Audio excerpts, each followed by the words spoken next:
Hello everyone. सो हम पढ़ रहे थे निश कॉन्सेप्ट और निश कॉन्सेप्ट में हमने हचिंसन का निश कॉन्सेप्ट देखा था। लास्ट लेक्चर के अंदर मैंने आपसे एक सवाल पूछा था कि जैसे एक कम्युनिटी है और इस कम्युनिटी में स्पीसीज 1 है, स्पीसीज 2 है, स्पीसीज 3 भी है, स्पीसीज 4 भी है, स्पीसीज 5 भी है और स्पीसीज 6 भी है। हमने ये बात करी थी कि अगर इस कम्युनिटी के अंदर डाइवर्सिटी बढ़ जाए, यानी कि स्पीसीज का नंबर बढ़ जाए, स्पीसीज नंबर इंक्रीज, तो निश की विड्थ पे और निश ओवरलैपिंग पे क्या फर्क पड़ेगा। अब आप ध्यान से समझिए कि जब यहां 6 स्पीसीज है तो इन सब का कुछ ना कुछ निश होगा, और क्योंकि ये सारी स्पीसीज यहां पे रह पा रही है तो इसका मतलब ये कंपटीशन तो नहीं कर रही होगी, किसी तरीके से कंपटीशन अवॉइड कर रही होगी, तभी तो एक साथ रह पा रही है। अगर ये कंपटीशन करती होती तो ये सारी एक साथ नहीं रह पाती ना। अब यहां 6 की बजाय 10 स्पीसीज हो जाए तो इससे क्या फर्क पड़ेगा? इससे फर्क ये पड़ेगा कि अब हर स्पीसीज थोड़ी थोड़ी और रेस्ट्रिक्ट हो जाएगी। हमने फंडामेंटल निश और रियलाइज्ड निश में यह सीखा है कि जब कंपटीशन नहीं होती तब तो निश बड़ा होता है, लेकिन जब कंपटीशन चालू हो जाती है तो निश छोटा होने लगता है, यानी कि वो साइज है घटती जाती है, अपने आप को इंडिविजुअल छोटे एरिया में रेस्ट्रिक्ट कर लेते हैं। सेम कहानी यहां पर भी है। नंबर ऑफ स्पीसीज बढ़ेगी तो हर स्पीसीज और छोटे छोटे एरिया में खुद को एडजस्ट करने की कोशिश करेगी। इससे जो निश की विड्थ है वो भी कम हो जाएगी और निश ओवरलैप भी कम हो जाएगा। तो ये दो फर्क पड़ेंगे स्पीसीज लेवल पे। अगर हम बात करें सिर्फ स्पीसीज लेवल की तो यहां स्पीसीज लेवल पे निश की विड्थ है वो कम हो जाएगी। अब अगर मैं बात करूं इस पूरी कम्युनिटी की, पहले यहां पर 6 मान लीजिए स्पीसीज थी तो 6 टाइप के वो रिसोर्सेज यूज करती थी। अब अगर यहां पर 10 टाइप की स्पीसीज है तो वो 10 टाइप के रिसोर्सेज यूज करेगी, यानी कि रिसोर्सेज को यूज करने के ऑप्शंस बढ़ जाएंगे। रिसोर्सेज को यूज करने के ऑप्शंस बढ़ जाएंगे, इसका मतलब ये हो गया कि ओवरऑल कम्युनिटी के निश की विड्थ है वो बढ़ जाएगी। जैसे पहले 6 स्पीसीज थी तो 6 स्पीसीज 1 ग्राम से लेकर मान लीजिए 6 ग्राम तक के सीड खाती थी। हर स्पीसीज अपना अपना साइज का सीड खाती थी, लेकिन अब 4 टाइप की और स्पीसीज बढ़ गई है तो 4 और टाइप के सीड्स वो खाएंगे, तो ओवरऑल कम्युनिटी का निश है उसका विड्थ बढ़ जाता है। तो ये हो गया हमारे पास में लास्ट जो हमने क्वेश्चन पूछा था उसका आंसर। अब हम बात करते हैं एक बहुत ही इंटरेस्टिंग प्रोसेस की, नेचर की एक ऐसी प्रोसेस जो स्पीसीज को कोएग्जिस्ट करने के लिए प्रमोट करेगी। इसे कहते हैं निश डिफरेंशिएशन। निश डिफरेंशिएशन, इसी का एक और नाम है, इसे कहते हैं निश सेग्रीगेशन। इसी का एक और नाम है, इसे कहते हैं निश पार्टनिशिंग।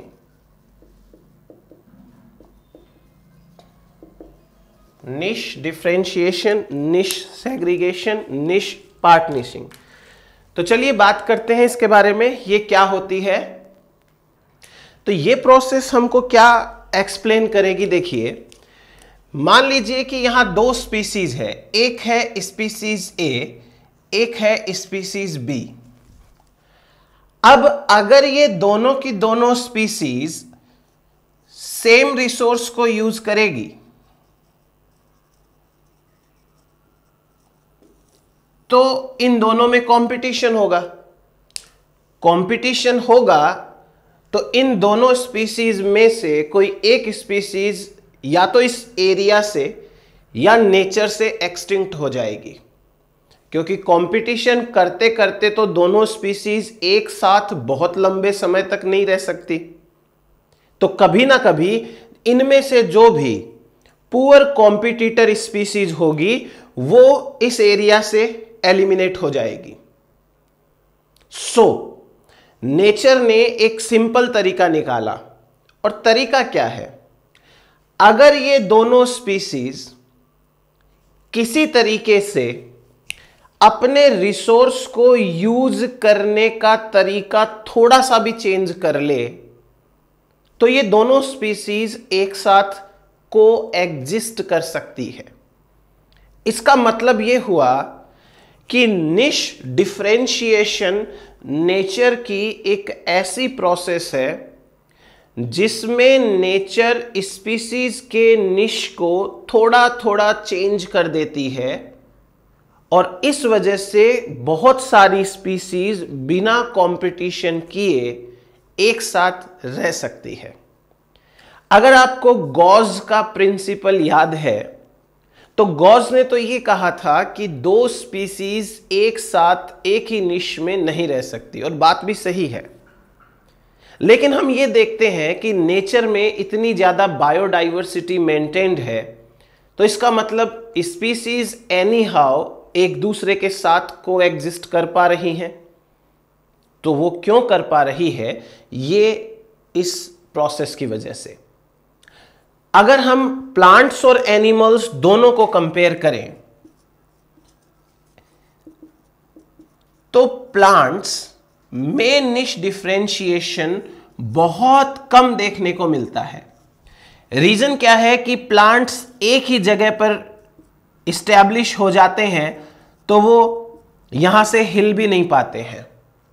इनको यहीं पे रहते हुए अपना लाइफ कंप्लीट करना पड़ेगा।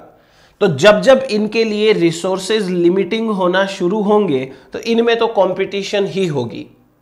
जबकि एनिमल्स के केस में क्या है कि एनिमल्स मूव कर सकते हैं। अगर उनको एक एरिया पसंद नहीं आ रहा है, यानी अगर वो एक एरिया में नहीं एडजस्ट कर पा रहे हैं, तो वो मूव करके कहीं और जा सकते हैं, कोई दिक्कत नहीं है, उनके पास में एक ऑप्शन है। तो niche differentiation is more common in animals as compare to plants. ये बात समझ में आई?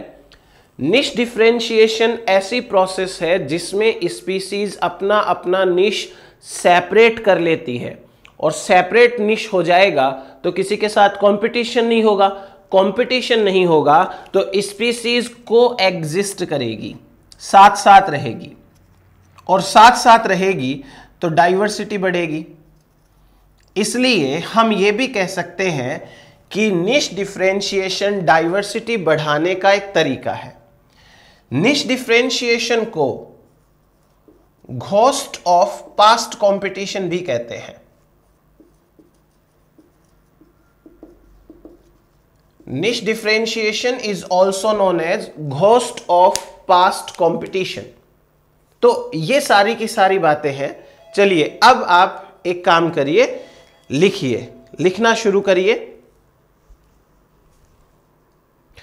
लिखिए, this is the process of natural selection. This is the process of natural selection which runs to reduce the competition and thus to promote coexistence। आगे लिखिए, this process is the result of past competition। This process is the result of past competition। एक ये भी लिख लीजिएगा, coexistence directly proportional to biodiversity. जितना coexistence होगा, biodiversity उतनी ज्यादा होगी। नेक्स्ट लिखिए,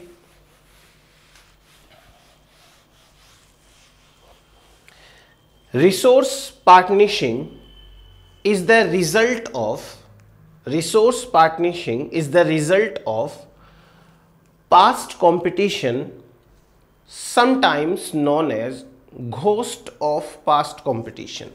Ghost of past competition।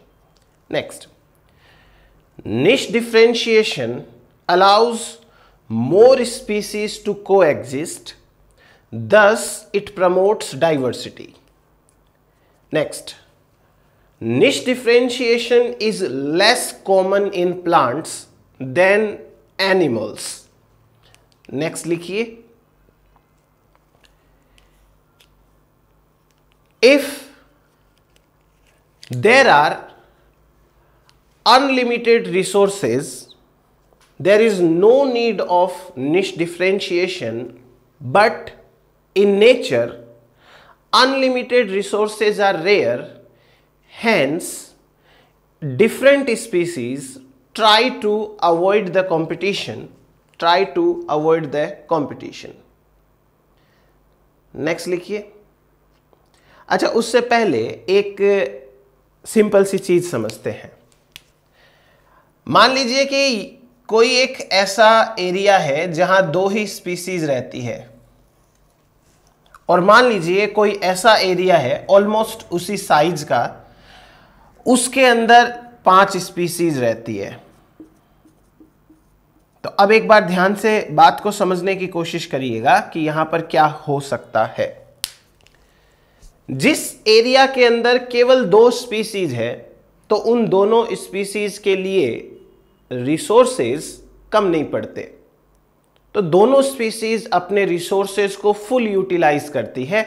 और क्योंकि यहां 2 ही स्पीसीज है, तो ज्यादा कंपटीशन करने की जरूरत नहीं है, इसलिए ये दोनों स्पीसीज को ज्यादा अच्छा कंपटीशन करना नहीं आता।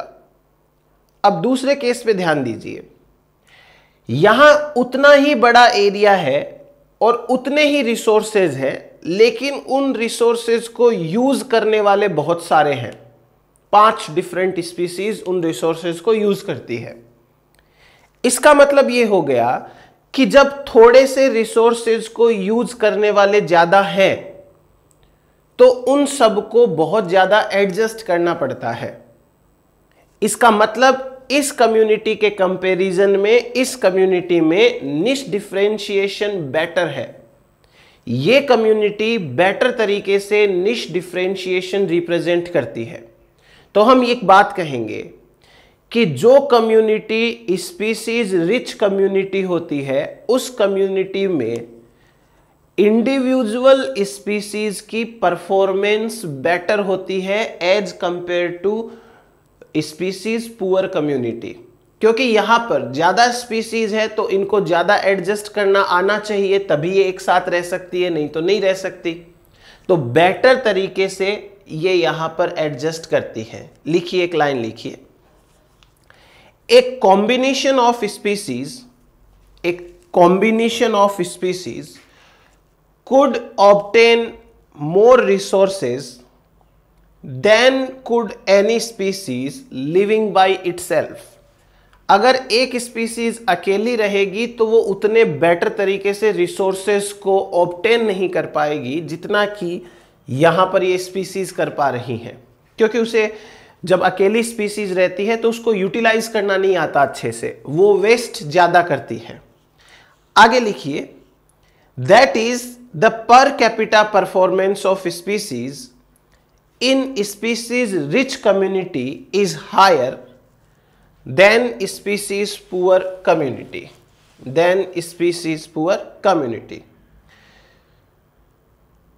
ओके, अब लिखते हैं हम टाइप्स ऑफ निश differentiation.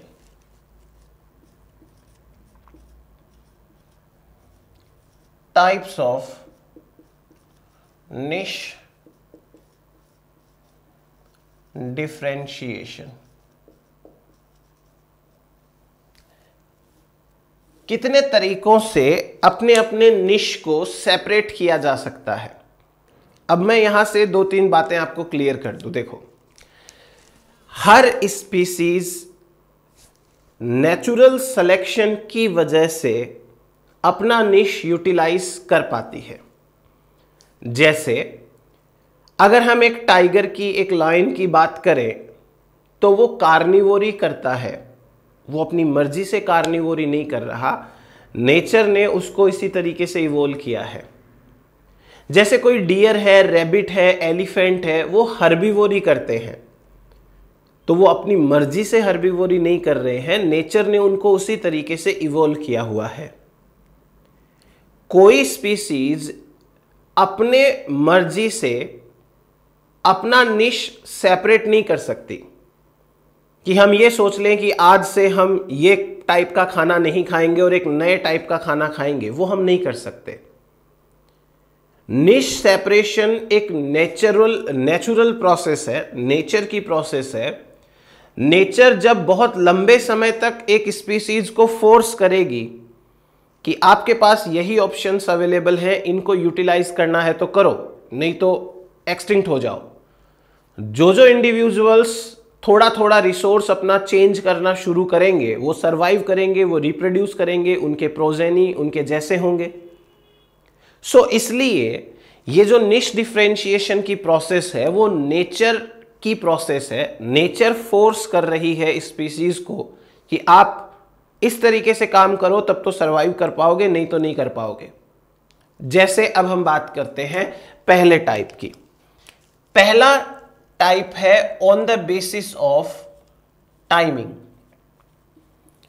Based on time. Niche differentiation time के बेसिस पे, it is known as temporal differentiation या टेम्पोरल निश डिफरेंशिएशन। देखो लिखा हुआ है बेस्ड ऑन टाइम। दो स्पीसीज हैं और दोनों की दोनों स्पीसीज एक ही टाइम पर एक जगह पर एक्टिव होती हैं। एक्टिव होने का मतलब वो अपना निश यूटिलाइज करती हैं, तो दोनों में कंपटीशन होगा। अगर वो अपना टाइमिंग चेंज कर ले तो कंपटीशन से बचा जा सकता है। इसका एक बहुत सिंपल सा एग्जाम्पल है हॉक एंड ऑल का। हॉक डेड ऑर्गेनिजम्स की बॉडी को खाता है, ऑल भी डेड ऑर्गेनिजम्स की बॉडी को खाता है। लेकिन ये जो हॉक है ये डे टाइम में एक्टिव रहता है, ऑल नाइट में एक्टिव रहता है। इसका मतलब ये हुआ कि हॉक डे में, ऑल नाइट में एक्टिव रहता है। ये दोनों चाहकर भी एक दूसरे के सामने नहीं आएंगे, दोनों एक ही एरिया के अंदर रहेंगे, लेकिन एक दिन में एक्टिव रहेगा, एक नाइट में एक्टिव रहेगा। अब ये तो इनकी किस्मत की बात है कि यदि रिसोर्सेज दिन में अवेलेबल हैं तो हॉक को बेनिफिट होगा। जैसे कोई ऑर्गेनिज्म है, उसकी डेथ है वो दिन में हो गई, तो दिन दिन में हॉक है उसको ज्यादा से ज्यादा यूटिलाइज करने की कोशिश करेंगे। वो चाहेंगे कि वो सारा का सारा फूड खत्म कर दे। और अगर किसी ऑर्गेनिज्म की डेथ रात को हो गई तो फिर ऑल है उसको बेनिफिट होगा। जब कभी भी किसी भी स्पीसीज को मौका मिलता है रिसोर्स यूटिलाइज करने का, तो वो species max to max resources को यूज करने की कोशिश करती है। ये नेचुरल कॉन्सेप्ट है, सिंपल सा। तो अब आप इसके अंदर लिखिए on the basis of time लिखा, when two species within the same area or habitat are active at two different times, they can coexist and play the same functional role. They can coexist and play the same functional role.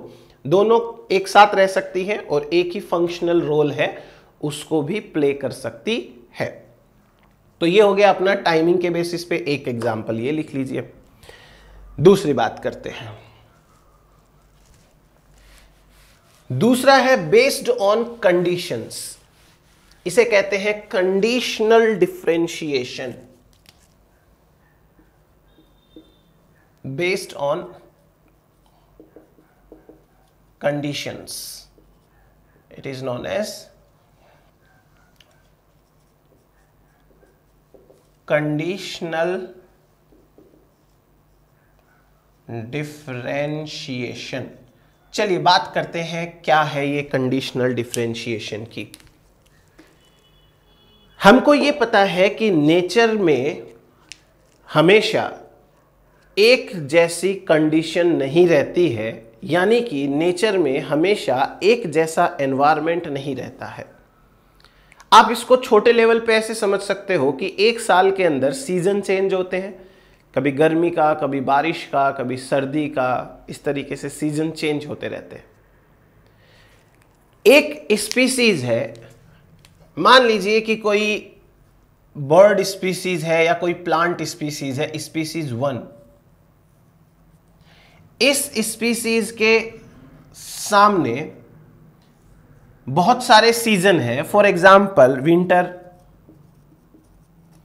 Summer, for example rainy season, for example dry season, ऐसे एक बार समझिए, ठीक है। अब ये एक plant species जितनी ग्रोथ विंटर में करती है, exact same to same growth तो समर में नहीं कर पाएगी। जितनी ग्रोथ समर में करती है, exact same to same growth तो रेनी सीजन में नहीं कर पाएगी, या जितनी ग्रोथ रेनी सीजन में करती है उतनी ड्राई सीजन में नहीं कर पाएगी। बात समझ में आ रही है? एक ही स्पीसीज इक्वल लेवल की ग्रोथ अलग अलग कंडीशंस में नहीं कर पाती है। हो सकता है कि ये स्पीसीज ड्राई सीजन के लिए बहुत अच्छी स्पीसीज हो, कि ये ड्राई कंडीशंस में बहुत अच्छा ग्रो करती है। अब मान ले कि इसी स्पीसीज के पास एक स्पीसीज 2 भी है, 2 स्पीसीज एक साथ है। अब सीजन तो सबके लिए सेम आते हैं, जैसे विंटर सीजन है तो विंटर सीजन स्पीसीज 1 के लिए भी है और स्पीसीज 2 के लिए भी है। तो क्या ये दोनों अलग अलग स्पीसीज विंटर में एक जैसा परफॉर्म कर पाएगी? बिल्कुल भी नहीं। इसे कहते हैं कंडीशनल डिफरेंशिएशन। जैसे इन दोनों स्पीसीज में से स्पीसीज 1 है, वो विंटर में बहुत अच्छी ग्रोथ करती है, उसी समय स्पीसीज 2 है वो ग्रोथ नहीं करती या कम करती है। ये स्पीसीज ऐसी है जिसको विंटर में ज्यादा रिसोर्सेज चाहिए और स्पीसीज 2 ऐसी है जिसको विंटर में कम रिसोर्सेज चाहिए।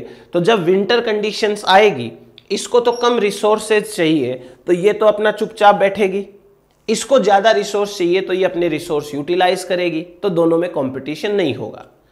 अब जैसे सीजन चेंज हुआ, समर सीजन आया, तो इस स्पीसीज के लिए भी समर है, इस स्पीसीज के लिए भी समर है। अब क्योंकि ये विंटर में बेटर थी तो ये समर के अंदर उतनी बेटर नहीं होगी, तो समर सीजन के अंदर स्पीसीज 2 बेटर हो जाएगी। मतलब ये हो सकता है ऐसा हो कि ये बेटर हो और ये वर्स हो। दोनों स्पीसीज एक पर्टिकुलर सीजन में, एक पर्टिकुलर कंडीशन में इक्वल परफॉर्म नहीं करती हैं। ना तो एक स्पीसीज अलग अलग कंडीशन में इक्वल परफॉर्म करती है, ना 2 स्पीसीज सेम कंडीशन में इक्वल परफॉर्म करती है, तो कंपटीशन रिड्यूस हो जाती है। इसे कहते हैं कंडीशनल डिफरेंशिएशन। इस कंडीशनल डिफरेंशिएशन को एक्सप्लेन करने के लिए टिलमैन नाम के एक साइंटिस्ट थे, उन्होंने बहुत अच्छे से एक हाइपोथेसिस दी है, वो हम एक्सप्लेन करेंगे अभी। पहले आप 2 लाइनें इसके बारे में लिखिए।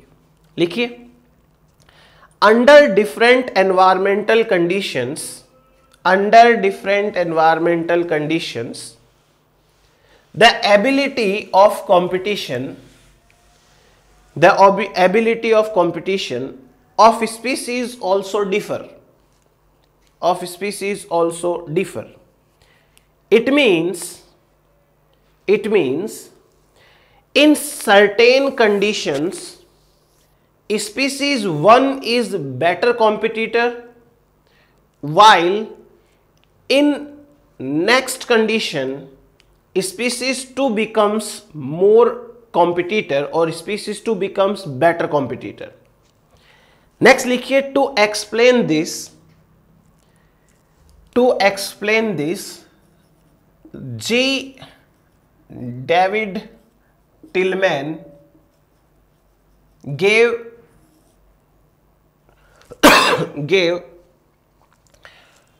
2 resource hypothesis. 2 resource hypothesis,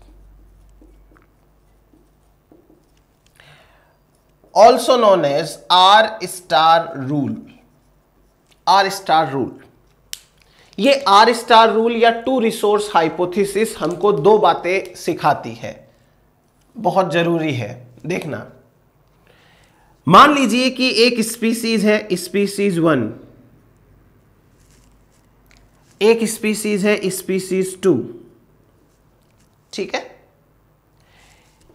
ये दो स्पीसीज एक साथ रहती है और मान लो कि ये दोनों प्लांट स्पीसीज ही है। ये पहली प्लांट स्पीसीज, ये दूसरी प्लांट स्पीसीज, दोनों एक साथ एक एरिया में रहती है। अब इन दोनों स्पीसीज को अपनी अपनी ग्रोथ के लिए मैग्नीशियम चाहिए, इनको दोनों को अपनी अपनी ग्रोथ के लिए मान लीजिए कि जिंक चाहिए। एक तो है मैग्नीशियम, एक है जिंक, ये हो गए टू रिसोर्स, दो रिसोर्स है, एक मैग्नीशियम है एक जिंक है। नाउ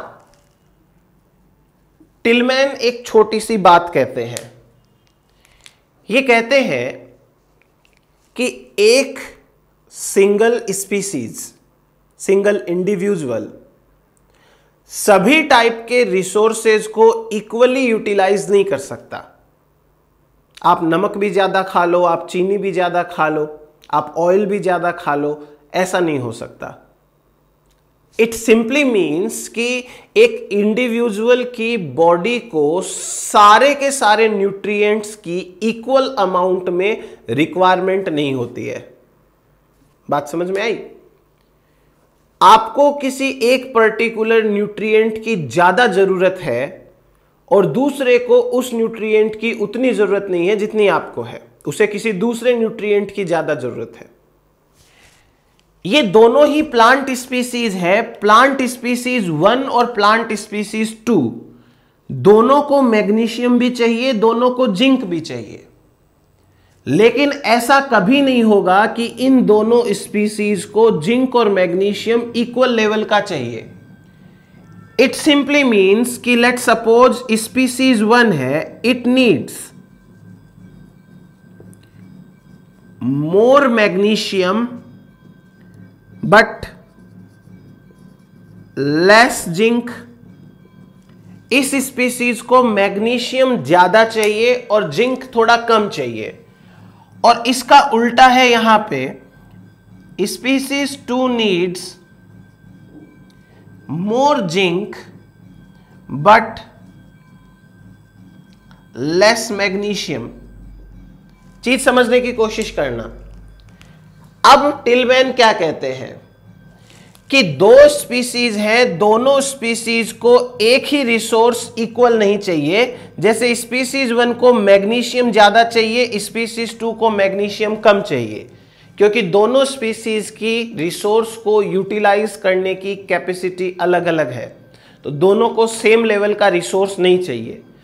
अब मान लो कि दोनों रिसोर्स कम हो जाए, दोनों ही न्यूट्रिएंट्स की कमी हो जाए, तो अगर मैग्नीशियम की कमी होगी तो मैग्नीशियम फर्स्ट स्पीसीज को ज्यादा चाहिए था, इसलिए मैग्नीशियम की कमी के सिम्टम्स स्पीसीज 1 में ज्यादा देखने को मिलेंगे।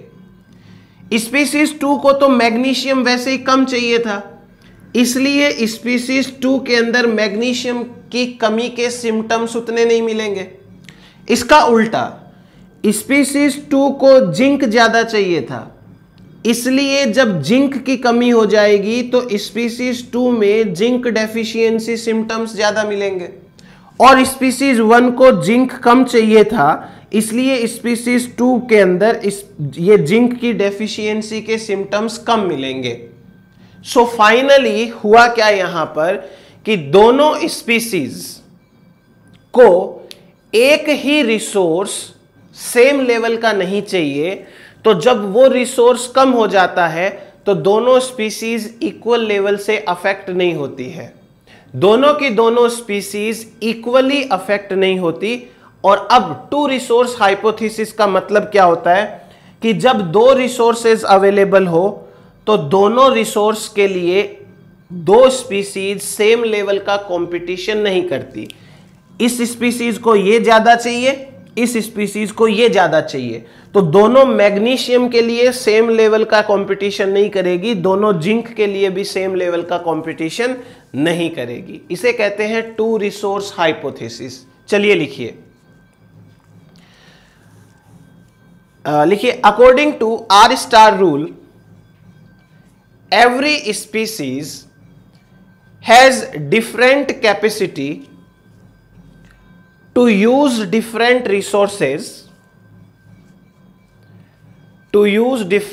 resources, that every species has different demands for different resources.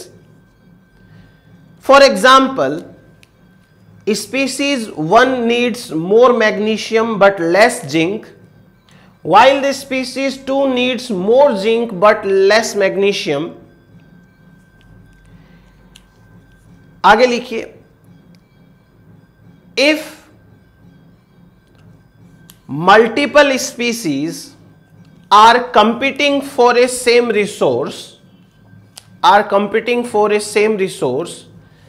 then whichever species can survive at lowest requirement can compete better. जो स्पीसीज कम रिसोर्सेज में भी सरवाइव करेगी, जिसकी डिमांड कम होगी, वो बेटर स्पीसीज कहलाती है। तो ये है टू रिसोर्स हाइपोथेसिस। आगे लिखिए, so according to Tilman, if two species are present together and they are competing with each other, they cannot compete of same level for the single resource. Next लिखिए, if amount of a resource becomes limiting, it cannot be limiting equally for the both species. यानी magnesium कम हो गया तो magnesium दोनों के लिए equally कम नहीं हुआ है, इसको तो पहले ही कम चाहिए था, तो इसको कोई ज्यादा फर्क नहीं पड़ेगा। इसे कहते हैं कंडीशनल डिफरेंशिएशन। कंडीशन चेंज हो गई तो कंपटीशन करने की एबिलिटी भी चेंज हो गई। अब तीसरा टाइप का निश डिफरेंशिएशन, इसकी बात करते हैं। तीसरा टाइप है based upon morphology. Based upon morphology. देखना, ये बहुत इंटरेस्टिंग है।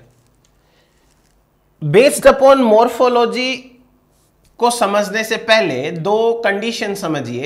एक टर्म आता है एलोपैट्रिक स्पीसीज,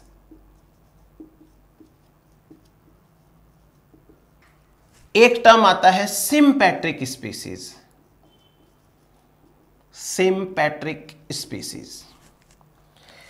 एलोपैट्रिक स्पीसीज का मतलब है दो डिफरेंट स्पेस में रहने वाली species live in different space, और सिम्पैट्रिक का मतलब है सेम स्पेस में रहने वाली species live in same space. बाकी बातें बाद में करेंगे। सेम स्पेस, जैसे ट्राई टू अंडरस्टैंड, एक आइलैंड है ये और एक आइलैंड है ये, और बीच में बहुत बड़ा सा ओशन है जिसको क्रॉस नहीं कर सकते। एक बर्ड स्पीसीज यहां पे रहती है और एक बर्ड स्पीसीज यहां पे रहती है। अब दो तीन चीजें हैं। पहली बात, इन दोनों बर्ड स्पीसीज के लिए कंपटीशन की कंडीशन आएगी ही नहीं। क्यों नहीं आएगी? क्योंकि ये स्पीसीज और ये स्पीसीज अलग अलग हैबिटाट में रहती है, तो इतना बड़ा ओशन को क्रॉस करके क्यों जाएगी उधर कंपटीशन करने के लिए, है ना? तो यहां तो कोई कंपटीशन वाली टेंशन है नहीं। लेकिन सिम्पैट्रिक स्पीसीज के अंदर क्या होता है, सेम स्पेस में रहती है दो स्पीसीज। जैसे ये कोई एक बड़ा सा आइलैंड है मान लो, इस आइलैंड के ऊपर पहली स्पीसीज रहती है, उस स्पीसीज में, और ये सपोज ये स्पीसीज 1 है और ये दूसरी स्पीसीज है, इस स्पीसीज में काफी सारी सिमिलैरिटी आ जाती है। सिमिलैरिटी क्यों आएगी?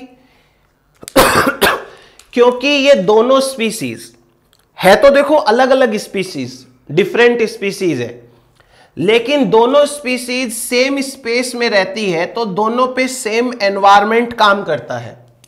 एनवायरमेंट सेम काम करने की वजह से इनके अंदर कुछ कैरेक्टर सिमिलर हो जाते हैं, यानी कुछ हद तक मॉर्फोलॉजी सिमिलर हो जाती है। फॉर एग्जाम्पल, इन दोनों की सेम बीक साइज है, सेम बीक साइज, तो अगर बीक की साइज सेम होगी तो ये दोनों क्या करेंगी? कंपटीशन। तो यहां पर होगा कंपटीशन फॉर फूड, दोनों के अंदर फूड के लिए कंपटीशन होगा। अब ये दोनों की दोनों सेम दिखती हैं, बोथ लुक सिमिलर, दोनों सेम दिखेगी, तो यहां कंपटीशन होगा मैटिंग पार्टनर के लिए भी, competition for mating partner. Species 1 के मेल्स हैं, उनको लगेगा कि स्पीसीज 2 की फीमेल्स भी उन्हीं की स्पीसीज की है, और ऐसा हो सकता है कि स्पीसीज 2 के मेल्स को लगे कि ये वाली फीमेल्स उन्हीं स्पीसीज की है। तो क्योंकि यहां मॉर्फोलॉजी सेम है, इसलिए फूड के लिए भी कंपटीशन हो रहा है और रिप्रोडक्शन या मैटिंग के लिए भी कंपटीशन हो रहा है। अब क्या किया जाए? अब ये कर सकते हैं कि जब दोनों स्पीसीज एक ही एरिया में रहेगी और दोनों के अंदर कंपटीशन होगा, तो इस कंपटीशन को मॉर्फोलॉजी के बेसिस पे अवॉइड किया जा सकता है। जैसे बहुत समय बाद भी स्पीसीज 1 है, उसकी बीक की साइज तो ऐसी ही रही, और स्पीसीज 2 है, उसकी बीक की साइज मान लीजिए थोड़ी लंबी हो गई और ऐसे चेंज हो गई, इस तरीके की हो गई नेचर में। तो देखो बीक की साइज चेंज हो गई है, इसलिए अब ये सेम टाइप का फूड नहीं खा पाएगी। पहले दोनों सेम साइज का सीड खाती थी, अब इनकी बीक की शेप साइज चेंज हो गई है, तो ये दोनों सेम सीड नहीं खा पाएगी।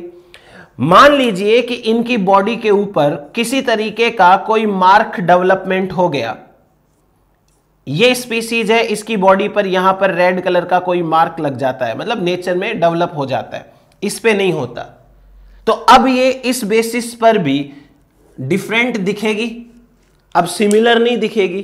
तो अब यहां इनके अंदर मैटिंग पार्टनर को लेकर भी कंपटीशन नहीं होगी, आसानी से समझ में आ जाएगा कि ये मेल फीमेल अलग है, ये मेल फीमेल अलग है।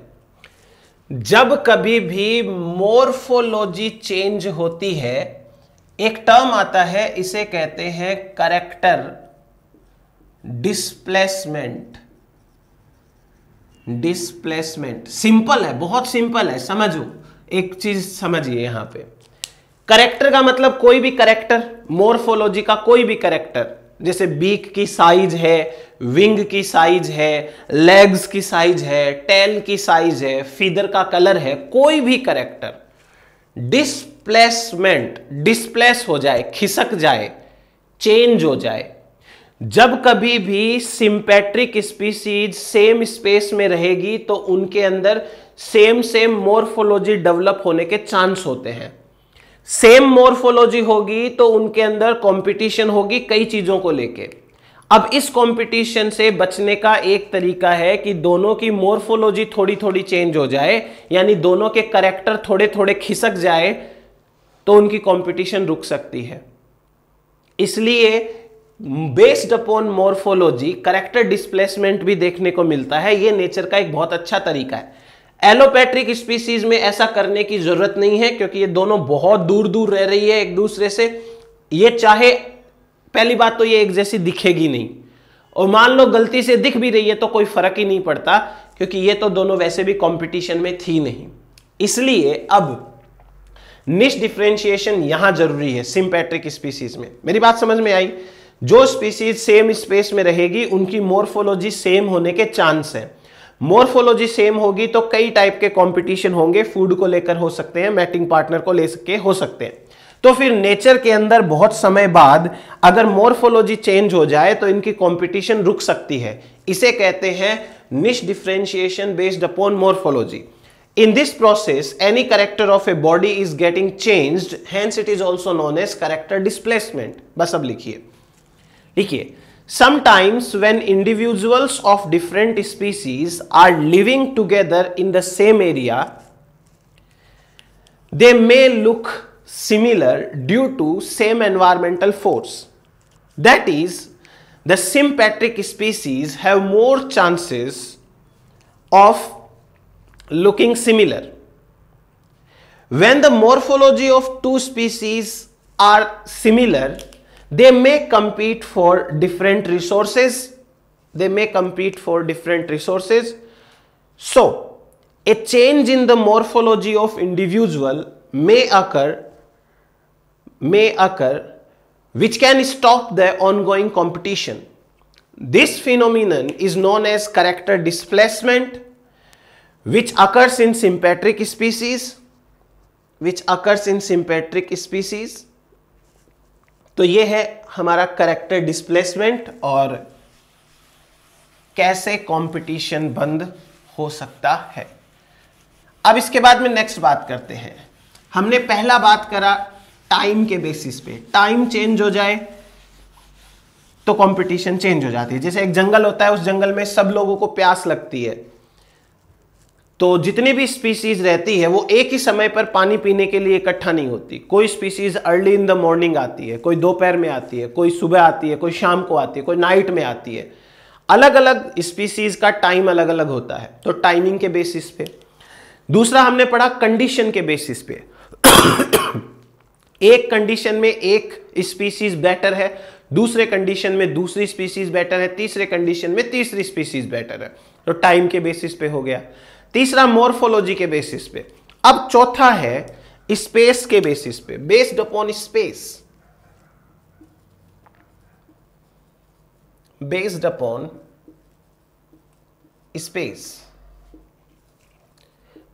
अपॉन स्पेस में इसे कहते हैं स्पेशियल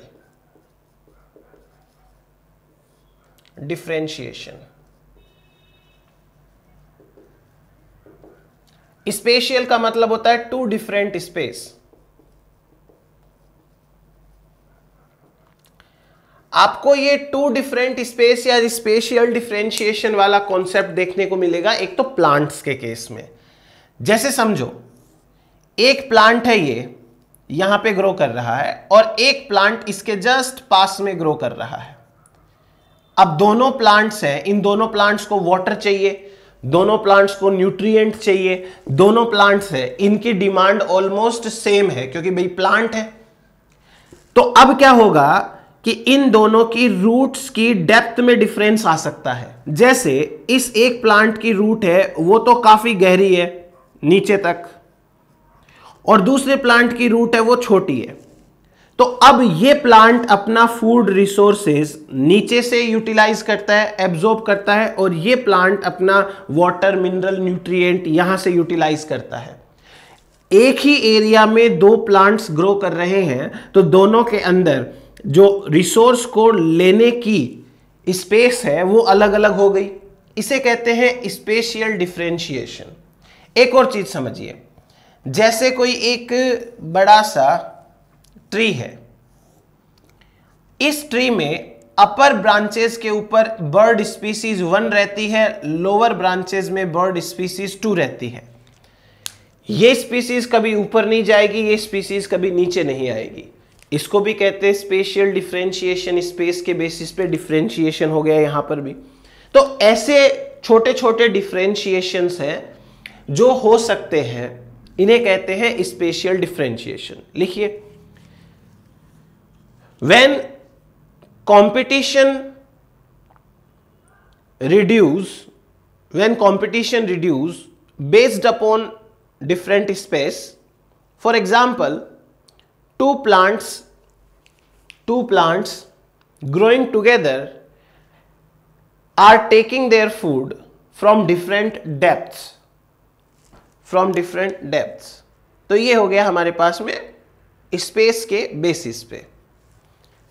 अब नेक्स्ट टाइप का डिफरेंशिएशन,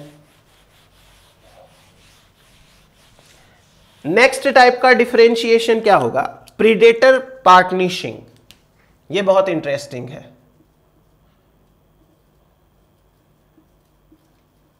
प्रीडेटर पार्टनिशिंग। प्रीडेटर पार्टनिशिंग का मतलब क्या है? देखना, सपोज करो कि ये एक प्लांट स्पीसीज है, स्पीसीज 1, ये दूसरी प्लांट स्पीसीज है, स्पीसीज 2, ये मान लीजिए तीसरी प्लांट स्पीसीज है, स्पीसीज 3। ठीक है, ये तीनों की तीनों एक ही एरिया के अंदर रहती है। अब तीनों में कंपटीशन हो रहा है। अब जरा ध्यान से समझिए, अगर इन तीनों स्पीसीज को एक ही प्रीडेटर कंज्यूम करेगा, एक ही प्रीडेटर, मान लीजिए कि ये एक इंसेक्ट है कोई, और ये इंसेक्ट इन तीनों को खाता है, ये इसको भी, इस पे भी अटैक करता है, इस पे भी अटैक करता है, इस पे भी अटैक करता है। एक ही प्रीडेटर तीनों पे अटैक करेगा, तो इससे क्या होगा? इससे यह होगा कि तीनों स्पीसीज सेम प्रीडेटर से बचने के लिए सेम टाइप की स्ट्रेटेजी डेवलप करेगी। ये भी वही टॉक्सिन बनाएगी, ये भी वही टॉक्सिन बनाएगी, ये भी वही टॉक्सिन बनाएगी। अब सेम टाइप की स्ट्रेटेजी डेवलप होगी तो उसके लिए सेम एफर्ट करने पड़ेंगे, सेम एफर्ट करने पड़ेंगे तो निश सेम हो जाएगा इनका। तो ये तो गलत बात है। इसी तरीके से आप एक बार समझो कि अगर कोई यहां हर्बीवोर है, उनको सेम कार्निवोर खाएगा तो सारे हर्बीवोर उसी कार्निवोर से बचने का सेम तरीका निकालेंगे, और सेम तरीका निकालेंगे तो उनके अंदर सिमिलैरिटीज बढ़ेगी। तो सिमिलैरिटी बढ़ेगी तो निश को भी सेम होना पड़ेगा, मतलब रिसोर्स को यूज करने की कैपेसिटी सेम हो जाएगी, या फिर वो सेम टाइप का रिसोर्स यूज करना पसंद करेंगे, क्योंकि उनको अल्टीमेटली एक ही काम करना है। तो नेचर ने क्या किया? नेचर ने डिफरेंट स्पीसीज के लिए डिफरेंट टाइप के प्रीडेटर्स बनाए। फॉर एग्जाम्पल, ये है एक इंसेक्ट, और ये इंसेक्ट जो है वो ओनली एंड ओनली इसी स्पीसीज पे अटैक करता है। ठीक है, ये मान लीजिए कोई दूसरा बर्ड है, दूसरा प्रीडेटर है, और ये प्रीडेटर सिर्फ इस स्पीसीज के ऊपर अटैक करता है। और मान लीजिए कि ये कोई और छोटा मोटा हर्बीवोर है, ये सिर्फ इस स्पीसीज के ऊपर अटैक करता है। तो हुआ क्या? जब तीन स्पीसीज जो आपस में एक ही एरिया में रह के कॉम्पिटिशन कर रही थी, इन तीनों स्पीसीज को अलग अलग प्रीडेटर अटैक करेंगे, तो ये तीनों स्पीसीज अब अपना कंपटीशन छोड़ के अपने अपने प्रीडेटर से बचने के तरीके निकालेगी। ये अलग तरीका इवोल्व करेगी, ये अलग तरीका इवोल्व करेगी, ये अलग तरीका। और जब डिफरेंट टाइप के प्रोसेसेस इवोल्व होंगे तो इनके कई कैरेक्टर्स डिफरेंट होने शुरू हो जाएंगे। तो इनके अंदर निश यूटिलाइजेशन डिफरेंट होना शुरू हो जाएगा। सो इससे ये निश का सेपरेशन पॉसिबल है। इसे कहते हैं प्रीडेटर पार्टनिशिंग। जब अलग अलग स्पेशलिस्ट प्रीडेटर्स पर्टिकुलर अपनी अपनी स्पीसीज पे अटैक करेंगे तो वो स्पीसीज अपने अपने प्रीडेटर से बचने के तरीके पे ध्यान देगी और अलग अलग तरीके इवोल्व करेगी, तो उनमें डिफरेंसेस आएंगे, तो निश उनका सेपरेट होना ही होना है। लिखो इसके अंदर, देखिए, when species are attacked differently by different predators, differently by different predators. For example, trees could differentiate their niche if they are consumed by different species of specialist herbivores, this is known as predator partnership. एक तरीका। दूसरा तरीका है competition predation trade of. एक और तरीका है competition predation trade of. Competition predation trade of का मतलब क्या होता है? अब ये उसका उल्टा तरीका है। पहले जो पढ़ा था प्रीडेटर पार्टनरशिप, उसका थोड़ा सा उल्टा। यहां पर मान लो कि एक स्पीसीज 1 है और एक स्पीसीज 2 है। सपोज एक बार ये भी प्लांट स्पीसीज है और ये भी प्लांट स्पीसीज है, दोनों की दोनों प्लांट स्पीसीज है। अब स्पीसीज 1 एक टॉक्सिन प्रोड्यूस करती है और स्पीसीज 2 कोई टॉक्सिन प्रोड्यूस नहीं करती, नो टॉक्सिन। क्लियर हुआ? अब ध्यान से समझना, ये स्पीसीज एक टॉक्सिन प्रोड्यूस करती है तो इस स्पीसीज में ज्यादा लोड है उन जीन्स का जो इसके पास प्रेजेंट है टॉक्सिन के। ये कोई टॉक्सिन नहीं प्रोड्यूस करती तो ये सिंपल स्पीसीज है। जबकि ये स्पीसीज लगातार टॉक्सिन प्रोड्यूस करती है तो इसको अलग से बायोसिंथेसिस पाथवेज चलाने पड़ते हैं डिफरेंट टाइप के, है ना। इससे क्या होगा देखना। अब इन दोनों स्पीसीज का कॉमन प्रीडेटर है, कॉमन प्रीडेटर। ये इसको भी खाता है, ये इसको भी खाता है। अब जरा ध्यान से समझिए, जब ये प्रीडेटर इस एरिया में आके दोनों पे अटैक करेगा तो ये स्पीसीज तो टॉक्सिन प्रोड्यूस करती है तो इसके बचने के चांस ज्यादा हो जाएंगे। जबकि दूसरी स्पीसीज कोई टॉक्सिन प्रोड्यूस नहीं करती तो ये प्रीडेटर इसको इजीली खा सकता है। चीज समझ में आई? इसलिए प्रीडेटर की प्रेजेंस में ये स्पीसीज बेटर और ये स्पीसीज वर्स, तो दोनों स्पीसीज की बात करें तो ये बेटर कॉम्पिटिटर है और ये वर्स कॉम्पिटिटर है। अगर हम प्रीडेटर को एब्सेंट कर दें, अगर प्रीडेटर नहीं है तो इस स्पीसीज की ग्रोथ ज्यादा होगी क्योंकि इस स्पीसीज को कई सारे बायोसिंथेसिस पाथवे नहीं चलाने पड़ते, जबकि इस स्पीसीज की ग्रोथ कम होगी क्योंकि इसको कई सारे बायोसिंथेसिस पाथवे चलाने पड़ते हैं। आई बात समझ में?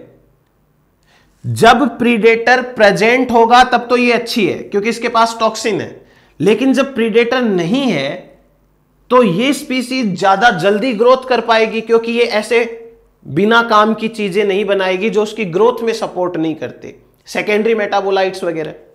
तो इसे कहते हैं कंपटीशन प्रीडेशन ट्रेड ऑफ। अब यहां दो कंडीशन लेंगे। Condition 1, when predator present and when predator absent. जब प्रीडेटर प्रेजेंट होता है तो प्रीडेटर की प्रेजेंस में स्पीसीज 1 बेटर है और जब प्रीडेटर एब्सेंट होता है तो स्पीसीज 2 बेटर है। ऐसे समझिए किसी के पास डिफेंस मैकेनिज्म है तो डिफेंस मैकेनिज्म तभी काम आएगी जब कोई प्रीडेटर अटैक करेगा। अब प्रीडेटर ही अटैक नहीं कर रहा है फिर भी डिफेंस मैकेनिज्म लिए बैठे हैं तो उसकी कॉस्ट भी तो होती है ना कुछ। चलिए इसमें लिखिए, species can differentiate their niche via a competition predation trade off. Species can differentiate their niche via a competition predation trade off. If one species is better competitor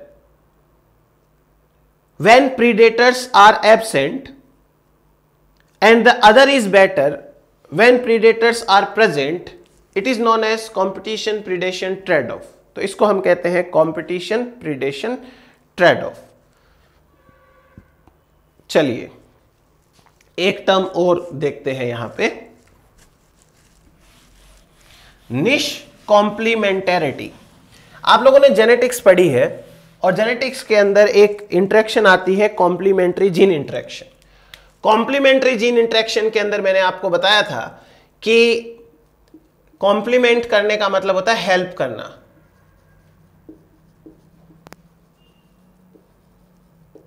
यह है निश कॉम्प्लीमेंटेरिटी, निश को लेकर के हेल्प करना। नेचर में ऐसा कम देखने को मिलेगा, लेकिन इस वर्ड का मतलब तो समझना ही पड़ेगा ना, साफ साफ मतलब है, अगर कोई स्पीसीज अपना निश किसी दूसरे को यूज करने दे उसे कहते हैं निश कॉम्प्लीमेंटेरिटी। लिख लो एक लाइन बस, इसमें और कुछ नहीं है। When one species allows the other species to use its niche, to use its niche। चलो, ये हो गया निश डिफरेंशिएशन के बारे में सारी बातें, कैसे निश का डिफरेंशिएशन हो सकता है, किन कंडीशन में हो सकता है, क्या प्रोसेसेस है। अब हम बात करते हैं एक और छोटे से पॉइंट की, कोएग्जिस्टेंस विदाउट निश डिफरेंशिएशन।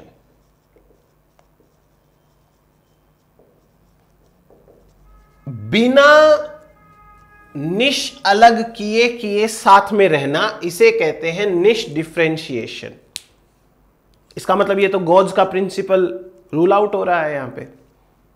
क्या कंडीशंस ऐसी हो सकती हैं जिनके बेसिस पे स्पीसीज अपना निश भी अलग ना करे और साथ में भी रहे।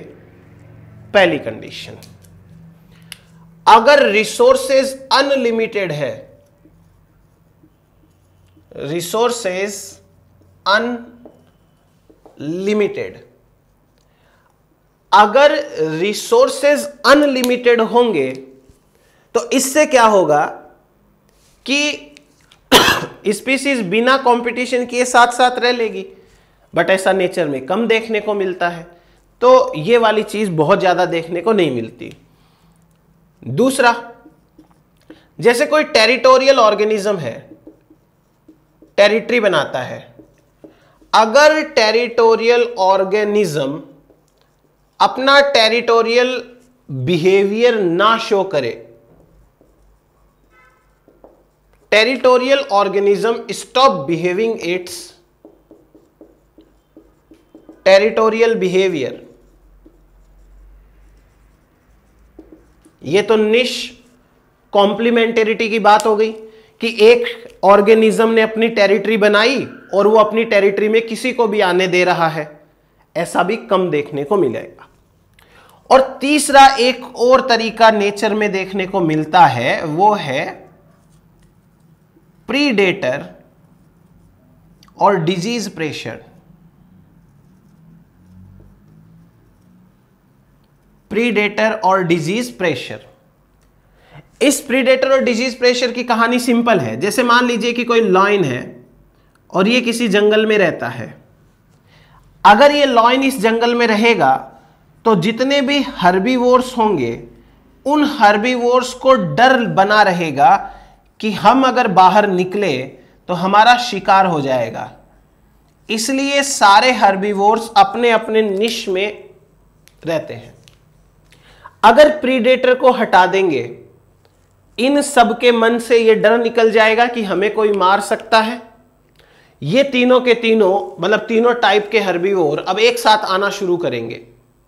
जो सबसे ज्यादा ताकतवर होगा वो बाकी को भगा देगा। धीरे धीरे करके एलिफेंट्स का नंबर बढ़ेगा। अब एलिफेंट्स जिस टाइप का फूड खाते हैं वो फूड तो कम पड़ने लगेगा और जो नहीं खाते हैं वो फूड बढ़ने लगेगा। तो प्लांट्स लेवल पे बायोडाइवर्सिटी कम हो जाएगी, एनिमल लेवल पे भी बायोडाइवर्सिटी कम हो जाएगी। सेम कहानी डिजीज की है। अगर डिजीज प्रेशर है तो जिस पॉपुलेशन की साइज बढ़ेगी उन्हीं मेंबर्स को कोई ना कोई इंफेक्शियस डिजीज होगी, उनकी साइज वापस कम हो जाएगी। दूसरे की साइज बढ़ेगी पॉपुलेशन की, दूसरों की कम हो जाएगी।